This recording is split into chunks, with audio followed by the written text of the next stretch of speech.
उत्तराखंड में चुनाव को लेकर सियासी सरगर्मियां काफी ज्यादा तेज हैं। वहीं बीजेपी और कांग्रेस से दोनों ही दलों ने सभी 5 सीटों पर प्रत्याशी घोषित कर दिए हैं। दोनों दलों के प्रत्याशी इन दिनों प्रचार प्रसार में जुटे हुए हैं और हरिद्वार में बीजेपी के त्रिवेंद्र सिंह रावत और कांग्रेस के वीरेंद्र रावत के बीच मुकाबला है। पौड़ी में बीजेपी से अनिल बलूनी और कांग्रेस से गणेश गोदियाल, टिहरी में बीजेपी से माला राज्य लक्ष्मी शाह और कांग्रेस से जोत सिंह गुंसोला, अल्मोड़ा में बीजेपी से अजय टमटा और कांग्रेस से प्रदीप टमटा, नैनीताल में बीजेपी से अजय भट्ट और कांग्रेस से प्रकाश जोशी मैदान में हैं। वहीं चुनाव प्रचार और नामांकन के बीच चुनाव को लेकर खासा उत्साह भी देखने को मिल रहा है। तो उत्तराखंड में सियासी सरगर्मियां लगातार तेज जोरों पर है। बीजेपी और कांग्रेस का प्रचार प्रसार। हरिद्वार में त्रिवेंद्र सिंह रावत वर्सेस वीरेंद्र रावत, पौड़ी में अनिल बलूनी वर्सेस गणेश गोदियाल, टिहरी में रानी वर्सेस जोत सिंह गुंसोला, अल्मोड़ा में अजय टमटा वर्सेस प्रदीप टमटा, वहीं नैनीताल में अजय भट्ट वर्सेस प्रकाश जोशी। तो इन 5 लोकसभा सीटों पर मुकाबला बीजेपी और कांग्रेस के बीच देखने को मिलने वाला है। और दोनों ही पार्टियों की तैयारियों की अगर बात कर लें तो सभी ने अपनी अपनी तैयारियों से ताकत झोंक रखी है और ये मुकाबला जो है वो वाकई में काफ़ी ज़्यादा दिलचस्प होता हुआ नजर आ रहा है। वार पलटवार का भी सिलसिला जारी है। जैसे जैसे मतदान का दिन नज़दीक आ रहा है, ऐसे में देखना वाकई में दिलचस्प होगा कि कौन सी पार्टी किस पर भारी पड़ती है। तो ग्राफिक्स के जरिए हम आपको लगातार ये दिखाने का प्रयास कर रहे हैं कि किस सीट पर किसके बीच मुकाबला देखने को मिलने वाला है। ये अल्मोड़ा सीट की बात चल रही है जहां अजय टमटा वर्सेस प्रदीप टमटा का मुकाबला है। और उत्तराखंड की 5 लोकसभा सीटों पर दोनों ही पार्टियों के प्रत्याशियों के नाम घोषित किए जा चुके हैं। अल्मोड़ा में अजय टमटा वर्सेस प्रदीप टमटा के बीच ये चुनावी लड़ाई होती हुई नजर आएगी। वहीं दोनों ही पार्टियों की तैयारियां जो हैं वो अपने अपने स्तर पर पूरी कर ली गई हैं। और इसी खबर पर अधिक बातचीत करने के लिए और अधिक जानकारी को साझा करने के लिए हमारे साथ हमारे सहयोगी ज्ञानेंद्र तिवारी जुड़ चुके हैं। तो ज्ञानेंद्र, दोनों ही पार्टियों की जो तैयारियां हैं वो अपने अपने स्तर पर काफी ज्यादा अब मजबूत होती हुई नजर आ रही हैं। दोनों ही पार्टियों के किस तरह के दावे? बिल्कुल, देखा जाए पूरे प्रदेश की अगर बात करें तो 5 लोकसभा सीटों पे भाजपा और कांग्रेस के प्रत्याशियों ने अपना दमखम दिखाना शुरू कर दिया है। अगर पौड़ी सीट की बात करें तो पौड़ी और हरिद्वार ये 2 सीट ऐसी है जो हॉट सीट बनती हुई नजर आ रही है। खासतौर पे अगर देखें तो आज जिस तरीके से कांग्रेस की एक बड़ी जनसभा पौड़ी में देखी जा रही है, गणेश गोदियाल जो कि कांग्रेस के प्रत्याशी हैं लोकसभा के, उनका एक बड़ा जनसभा देखा जा रहा है और भारी जो भीड़ है वो स्थानीय लोगों का वहाँ इकट्ठा हुआ है। और जिस तरीके से कांग्रेस के दावे हैं और जिन मुद्दों को लेकर वो जनता के बीच में जा रही है, माना जा रहा है कि पौड़ी सीट पे कांटे की जो टक्कर है वो भाजपा और कांग्रेस के बीच देखने को मिलेगी। हालांकि भाजपा की तरफ से अनिल बलूनी जो राष्ट्रीय मीडिया सलाहकार हैं भाजपा के, वो इस सीट से प्रत्याशी हैं और ऐसे में उनका भी लगातार जो दौरा है लोकसभा क्षेत्र पौड़ी के विभिन्न हिस्सों में देखा जा रहा है। जनता से उनकी मुलाकातें हो रही हैं, पार्टी के तमाम कार्यकर्ताओं और पदाधिकारियों से वो मिल रहे हैं। और ऐसे में जिस तरीके से कांग्रेस जिन मुद्दों को लेके जा रही है वो वहाँ पे काफ़ी कहीं ना कहीं गंभीर सीट काफ़ी चुनाव गंभीर होता हुआ नजर आ रहा है। क्योंकि जिस तरीके से अग्निवीर योजना और स्थानीय स्तर पे अंकिता भंडारी हत्याकांड का जो मामला है, ये ऐसा मुद्दा है कि इस मुद्दे को लेके कांग्रेस के जो प्रत्याशी हैं गणेश गोदियाल जनता के बीच जा रहे हैं। और ऐसे में देखा जाए तो जो क्षेत्रीय भाषा का इस्तेमाल ज़्यादा किया जा रहा है जनसभाओं में, गढ़वाली में उनकी बातचीत देखी जा रही है। अभी भी देखा गया कि आज की जो उनकी रैली है उस रैली में पूरा जो उनका संबोधन रहा वो गढ़वाली भाषा में रहा। ऐसे में लोगों के दिल तक छूने का जो काम है उनकी तरफ से किया जा रहा है। और कहीं ना कहीं कांग्रेस ये समझती है कि ये ऐसे जनहित के जो मुद्दे हैं उसको टटोलते हुए जनता के अंदर एक बदलाव की चिंगारी पनपाई जा सकती है। यही वजह है कि कांग्रेस के नेता पौड़ी पे विशेष फोकस बनाए हुए हैं। दूसरी तरफ अगर हम देखें तो आज कहीं ना कहीं भाजपा की तरफ से स्टार प्रचारकों की लिस्ट भी जारी की गई है। और विशेष तौर पे अगर हम देखें तो 40 स्टार प्रचारकों में प्रधानमंत्री समेत योगी आदित्यनाथ और राजनाथ सिंह, अमित शाह समेत सभी नेताओं को, वरिष्ठ नेताओं को इसमें जगह दी गई है।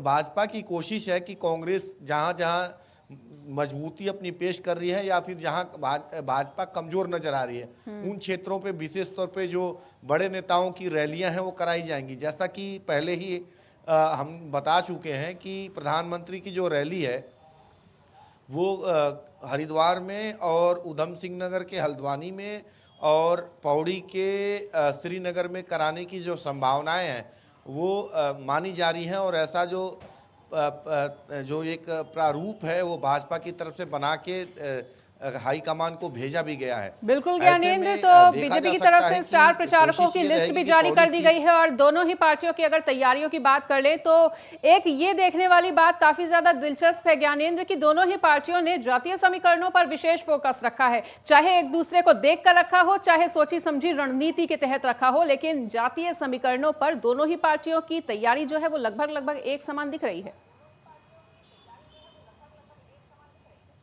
बिल्कुल, खासतौर पे अगर हम देखें जिस तरीके से पौड़ी सीट के बाद अगर हरिद्वार सीट की बात कर ले तो हरिद्वार सीट में आज जो कांग्रेस के प्रत्याशी हैं वीरेंद्र रावत, उनका नामांकन हुआ है। और देखा जाए तो हरीश रावत इस दौरान मौजूद रहे और तमाम कार्यकर्ताओं की जो भीड़ है वो पूरे शहर में एक रैली के माध्यम से, जुलूस के माध्यम से निकाली गई। और कहीं ना कहीं ये कोशिश है कि कांग्रेस की कि हरिद्वार में अपना दमखम दिखाया जाए। और कहीं ना कहीं देखा जाए तो हरिद्वार भी हॉट सीट है और ऐसे में जिस तरीके से हरिद्वार में त्रिवेंद्र सिंह रावत भाजपा के प्रत्याशी हैं और लगातार 2 बार से हरिद्वार सीट भी भाजपा के पक्ष में रही है, और ऐसे में कांग्रेस की कोशिश है कि इस बार इस सीट को हासिल किया जाए। और यही वजह है कि ज्ञानेंद्र कोशिश तो जरूर है, लेकिन जो दावेदारी त्रिवेंद्र सिंह रावत की तरफ से की जा रही है वो भी काफी ज्यादा मजबूत है, नजर आ रहे हैं। बिल्कुल।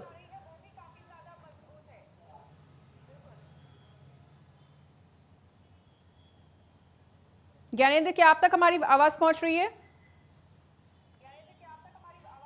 जी बिल्कुल ज्ञानेंद्र, तो जैसा कि हमने कहा कि भले ही कांग्रेस की तैयारी तो हरिद्वार के लिए बहुत ज्यादा है, लिहाजा उन्होंने वीरेंद्र रावत को चुनावी मैदान में उतारा है, लेकिन जो एक मजबूत दावेदारी है वो त्रिवेंद्र सिंह रावत की तरफ से भी जरूर पेश की जा रही है। और लगातार त्रिवेंद्र सिंह रावत जो है वो अपनी और बीजेपी की जीत के लिए पूरी तरह से आश्वस्त नजर आ रहे हैं। और उन्होंने कल भी मीडिया से रूबरू होते हुए ये स्पष्ट कर दिया था कि हरिद्वार में फिलहाल मेरे अलावा और कोई रावत नहीं है। बिल्कुल, जिस तरीके से अगर हम देखें तो कांग्रेस भाजपा की तरफ से दोनों प्रत्याशी रावत हैं और इस बात को लेकर बयानबाजी भी देखी गई थी और त्रिवेंद्र सिंह रावत ने इसे स्पष्ट कर दिया था कि मेरे अलावा कोई रावत नहीं है चुनाव मैदान में। और जिस तरीके से देखा जाए तो कहीं ना कहीं जो हरिद्वार की सीट है तकरीबन 22 लाख के करीब मतदाता हैं और ऐसे में भाजपा कहीं ना कहीं इस बात को समझती है कि जो जातीय समीकरण है और जो क्षेत्रीय समीकरण है उसको भी साधने की आवश्यकता है। हरिद्वार का लोकसभा जो क्षेत्र है उसमें अगर हम देखें तो जिस तरीके से पूरे विधानसभा वाइज अगर हम देखें तो भारतीय जनता पार्टी को 2022 में 7 सीटों पे तकरीबन 8 सीटों पे नुकसान उठाना पड़ा था। 3 ही सीटें कहीं ना कहीं वो पाई थी, 3 ही भाजपा ने विधानसभा की सीटों में जीत हासिल की थी, जिसमें कि अगर हम देखें तो हरिद्वार शहर की सीट थी, रुड़की की सीट थी, इसके अलावा झबरेड़ा की सीट थी। यही भाजपा कहीं ना कहीं इसमें जीत हासिल की थी। रानीपुर की सीट थी। ये तमाम सीटें थी जिसपे कि भाजपा ने जीत हासिल किया था। इसके अलावा बाकी सीटों पे उनकी कहीं ना कहीं हार देखी गई थी। तो जो विधानसभा की चुनाव की जो कहीं ना कहीं पॉलिसी थी उसके अनुसार कांग्रेस इस बात को समझ रही है कि विधानसभा के चुनाव की दृष्टि से जो तैयारियां थी उसे ही लोकसभा में कहीं ना कहीं इस्तेमाल किया जाए। और भाजपा इस बात को समझती है कि लोकसभा चुनाव में जो मुद्दे हैं वो कहीं ना कहीं केंद्रीय मुद्दे होते हैं और उन मुद्दों के हिसाब से और जो भारतीय जनता पार्टी के कामकाज हैं उनके हिसाब से कहीं ना कहीं जनता का मन जो है वो भाजपा के पक्ष में हो सकता है। तो सभी समीकरणों को साधा जा रहा है, क्योंकि जिस तरीके से त्रिवेंद्र सिंह रावत लगातार ये भी चर्चाएं कर रहे हैं कि प्रधानमंत्री नरेंद्र मोदी सभी जातियों और सभी धर्मों के लोगों को साथ लेके चलने का काम कर रहे हैं, चाहे वो मुस्लिम समाज ही क्यों ना हो। लगातार मुस्लिम समाज के साथ कहीं ना कहीं वो खड़े रहते हैं। इस तरह की बातें भी उनकी तरफ से की जा रही है और ये कोशिश है दोनों दलों की, दोनों ही दलों की नहीं, बाकी भी जो निर्दलीय प्रत्याशी हैं और अन्य दल हैं, सभी दलों की ये कोशिश है कि सभी सभी धर्मों के लोगों को साथ के चला जाए।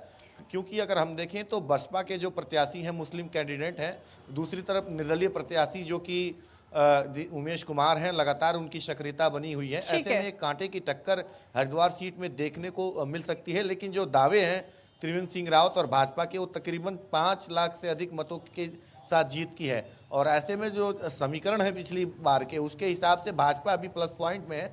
बहरहाल ये चुनाव के जो मतदान के दिन है, जैसे जैसे नजदीक आएंगे उसके बाद से स्थितियां और स्पष्ट बिल्कुल ज्ञानेंद्र, तो ये तो दोनों ही पार्टियों की तैयारी की बात कर ली, लेकिन अगर आपकी बात की जाए तो आप भी लगातार मैदान में उतरकर ग्राउंड जीरो पर जाकर जनता का मूड टटोलने का प्रयास कर रहे हैं। ऐसे में जनता का मूड क्या कुछ कहता हुआ, जनता का क्या कुछ मिजाज? देखिए, अभी नामांकन का आज आखिरी दिन है और ऐसे में नामांकन की प्रक्रिया अभी आज समाप्त होने वाली है। ऐसे में अगर हम देखें तो हरिद्वार सीट और बाकी सीटों की बात कर ले तो अभी तक जो प्रत्याशियों का जो कार्यक्रम रहा है वो अपने पार्टी के पदाधिकारियों और कार्यकर्ताओं के साथ मंथन का रहा है। अब वो समय है कि अब ये तमाम जो प्रत्याशी हैं वो जनता के बीच जाएंगे, जनता के मन को टटोलेंगे, उनके कार्यकर्ता जाएंगे, उनके पदाधिकारी जाएंगे। ऐसे में अगर हम देखें, अगर सभी सीटों के समीकरणों को देख लें, कहीं ना कहीं जनता इस बात को समझती है कि क्षेत्रीय मुद्दों को भी कहीं ना कहीं इस लोकसभा के चुनाव में उसका भी कहीं ना कहीं ध्यान होना चाहिए।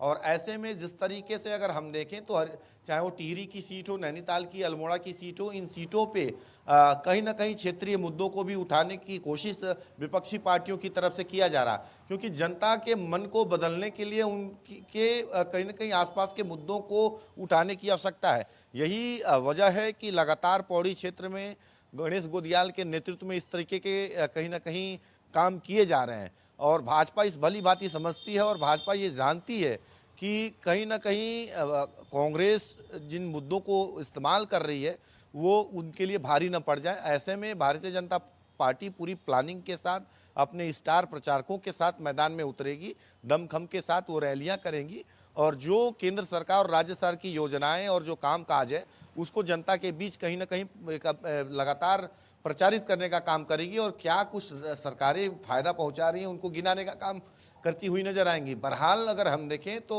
कुछ सीटों पे कांटे की टक्कर देखने को मिल सकती है और चुनाव का कहीं ना कहीं जो इस बार का चुनाव है वो थोड़ा बहुत वाकई में काफी ज्यादा दिलचस्प होने वाला है। जी। ठीक है ज्ञानेंद्र, तो हमारे साथ जुड़ने के लिए और इस तमाम बातचीत के लिए आपका बहुत बहुत शुक्रिया।